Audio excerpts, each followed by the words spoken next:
अस्सलाम वालेकुम, कैसे हैं आप सब लोग? खैरियत से हैं? काफ़ी देर बाद वीडियो अपलोड करने के लिए माजरत। अच्छा, आज जो हमारा टॉपिक चल रहा था करंट, उसमें हमने अंडरटोन्स को डिस्कस किया था। मैं कुछ यहाँ पर आपके साथ क्राइलॉन से रिलेटेड जो टीवी पेंट स्टिक है उससे रिलेटेड आपको सिखाती हूँ कि किस तरीके से आप अंडरटोन को जो है वो फाइंड कर सकते हैं। पता चल सकता है आपको कि अगर पिंक अंडरटोन है तो किस तरह की फाउंडेशन हो सकती है, येलो अंडरटोन है तो किस तरह की हो सकती है, और अगर आपकी न्यूट्रल है तो कैसे हो सकती है। तो ऐसा मैं रिकॉल कर लूँ, अगर किसी ने मेरी प्रीवियस क्लास नहीं ली तो उसके लिए सबसे पहले ये कि मैंने आपके साथ लास्ट अपनी वीडियो में शेयर किया था कि हमारी जो है वो अंडरटोन्स होती हैं जिनके ऊपर हमने वर्किंग करनी होती है। इसके अकॉर्डिंग हम पता चला सकते हैं कि हमारी स्किन जो है वो किधर जो है वो फॉल करती है, यानी कि आया वो किस अंडरटोन से ताल्लुक रखती है। अगर आपकी अंडरटोन आपको सही से पता होती है तो आपको कलर चूज करने में आसानी होती है। आपका जो फाउंडेशन होता है वो ग्रे नहीं होता, पैची नहीं होता, और साथ में वो फाउंडेशन जो है वो लॉन्ग लास्ट भी करता है। ठीक है, वो जो आप कहते हैं हमारी बेस फट रही है, ग्रे हो रही है, पैचीनेस आ रही है, तो कलर की राइट चूज होना जो है वो सबसे मेन इंपॉर्टेंट चीज है। चाहे आप अपने लिए कर रहे हैं, चाहे आप अपने क्लाइंट्स के लिए कर रहे हैं, आप सैलून पे कर रहे हैं, सैलून पे आप अगर किसी के अंडरटोन के अकॉर्डिंग उसको फाउंडेशन नहीं सिलेक्ट करते, उसके लिए उसको बेस नहीं बनाते, तो जो आपकी बेस है वो क्रैक होती है, फटती है, ग्रे होती है। ठीक है, पैचीनेस भी उस पर आ सकती है।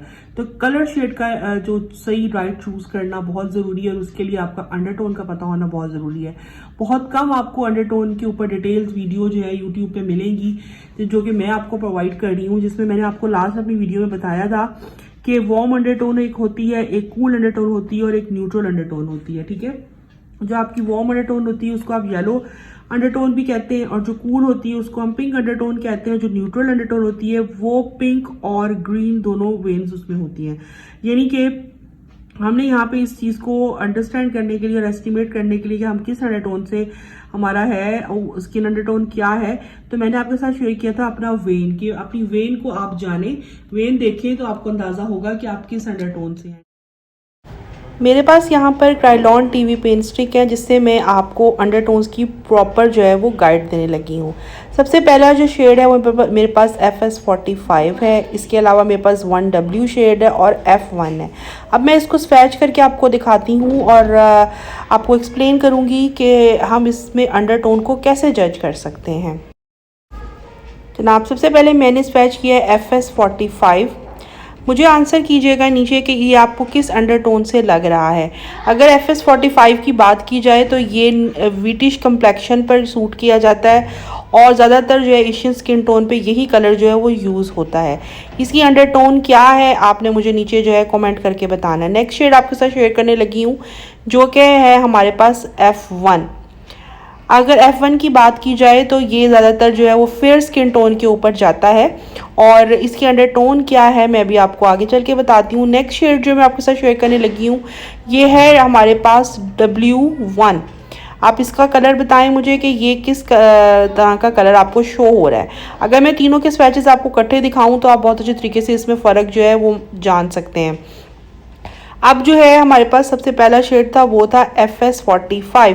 FS45 जो है वो न्यूट्रल अंडरटोन में है, जो F1 है, और ये है W1। तो जो अब जो FS45 है इसको हम न्यूट्रल अंडरटोन में कंसिडर करते हैं, जिनकी अंडर वेन्स जो है वो ब्लू है और ग्रीन दोनों का मिक्सचर है, यानी कि पिंक और वार्म दोनों है। वो FS45 का जो शेड है वो हमें न्यूट्रल टोन की तरफ लेके जाता है, और ये है न्यूट्रल अंडरटोन। आप देखें बहुत ज़्यादा जो लेडीज़ हैं हमारी, उनको हम FS45 लगाते हैं जिनका कलर मीडियम है, और जो विटिश कलर है आप देखें इसका कलर भी विटिश सा है। ठीक है, तो उसके ऊपर हमारा ये सूट कर जाता है, क्योंकि ये पिंक और येलो और ब्लू और ग्रीन यानी कि इस तरह के अंडरटोन है, उसकी वजह से ये हर तरह की स्किन टाइप के ऊपर जो है वो सूट कर जाता है। अब चलते हैं नेक्स्ट अंडरटोन की तरफ, जो कि है F1। F1 जो है वो फेयर स्किन टोन के लिए, लेकिन ये अगर आप कंपेयर करें FS45 से तो आपको पता चल जाएगा कि F1 शेड जो है वो येलो अंडरटोन रखता है। ठीक है, नेक्स्ट शेड है हमारे पास W1। अगर आप इसको ध्यान से देखें तो ये पिंक टोन में चला जाता है। तो ये हमारा जो है वो जिनकी ब्लू वेन है वो पिंक अंडरटोन से ताल्लुक़ रखते हैं, जिनकी ग्रीन वेन है वो वार्म से, और जिनकी ब्लू और ग्रीन दोनों हैं यानी कि पिंक और वार्म दोनों हैं, तो वो आपका जो हो जाता है न्यूट्रल अंडरटोन। अब आई थिंक सो कि आपको बहुत अच्छे से समझ आ चुकी होगी कि हम अंडरटोन को कैसे फाइंड कर सकते हैं और किस तरीके से हम जो है वो फाउंडेशन को सिलेक्ट कर सकते हैं अपने अंडरटोन को जानते हुए।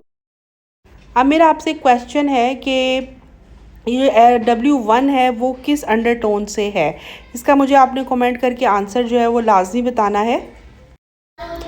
आई होप सो कि आपको हर चीज़ अच्छे से समझ आ गई होगी कि न्यूट्रल टोन क्या होती है और पिंक टोन क्या होती है। पिंक को आप कूल टोन भी कहते हैं और जो येलो टोन है उसको आप जो है वो वार्म टोन भी कहते हैं, ठीक है। और मैंने आपके साथ जो है सारे अंडरटोन्स जो है वो अकॉर्डिंग वेन जो है वो आपको बताएं ताकि आप अंडरस्टैंड कर सकें। अब नेक्स्ट थोड़ा सा मैं आपको ये कॉल कर दूं कि जो शेड आपके साथ मैंने क्रायोलॉन के बताए हैं उसकी थोड़ी सी आपको गाइडलाइन दे दूं कि FS45 जो है वो न्यूट्रल टोन के साथ है, जैसे कि ये क्रायोलॉन के शेड्स की थोड़ी सी गाइडलाइन है। नेक्स्ट मैं आपके साथ अपनी अगली वीडियो के अंदर शेड के ऊपर भी डिटेल से आपके साथ बात करूंगी, क्योंकि क्रायोलॉन टीवी पेंट स्टिक के जो शेड हैं वही हम अगर ज़्यादातर देखें तो पॉलर्स में भी यूज़ किए जाते हैं और इसके अकॉर्डिंग ही बाकी फाउंडेशंस को भी डिज़ाइन किया जाता है और जज किया जाता है। FS45 को हम न्यूट्रल की तरफ लेके जाते हैं, ये हमारा न्यूट्रल टोन है। अगर F1 है तो ये हमारा येलो अंडरटोन है और अगर हमारे पास आ जाता है W1 तो ये हमारा पिंक जो है वो अंडरटोन है, ठीक है। जो F1 की सीरीज W1 की सीरीज़ है वो सारी जो है वो पिंक टोन की तरफ जा रही होती है, ठीक है। तो इस तरह अगर आप FS45 में देखें तो वो आपको उसके अंदर जो है वो न्यूट्रल जाएगी। इसके अलावा FS36 है, 38 है, वो जो है ना आपके जो होता है ना थोड़ी सी पीची सी अंडरटोन होती है उस तरफ चला जाता है, तभी वो अच्छे से आपके कलर करेक्ट भी करता है, ठीक है। और आपको वो ज़्यादा पीला पीला टोन भी उसके अंदर नहीं आ रहा होता है। इसके अलावा आपको शेड गाइड में करूँगी कि आपकी स्किन टोन के अकॉर्डिंग आपका जो कलर है वो कौन सा है आपको लेना चाहिए, ठीक है, ये गाइडलाइन आपको दूंगी।